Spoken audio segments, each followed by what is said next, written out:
અમદાવાદ ખાતે આયોજિત national restaurant association of India દ્વારા ફૂડ ડિલિવરી સમિટ 2026નું સફળ આયોજન કરવામાં આવ્યું હતું, જેમાં નાયબ મુખ્યમંત્રી હર્ષ સંઘવીએ વિશેષ હાજરી આપી હતી.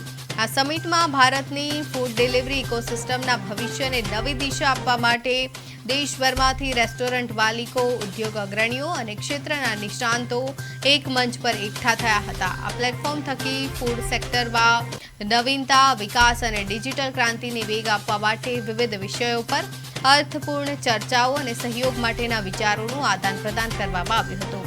National restaurant association of India દ્વારા આયોજિત 5મી ફૂડ ડિલિવરી સમિટ 2026નો પ્રારંભ નાયબ મુખ્યમંત્રી હર્ષ સંઘવીની ઉપસ્થિતિમાં થયો હતો.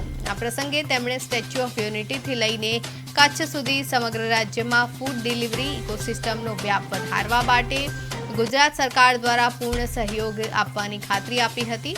જેમાં તેમણે જણાવ્યું હતું કે ફૂડ ડિલિવરીમાં ઇલેક્ટ્રિક વાહનોના ઉપયોગથી પ્રતિ કિલોમીટર ખર્ચ 2.50થી ઘટીને માત્ર 50 પૈસા જેટલો થઈ શકે છે.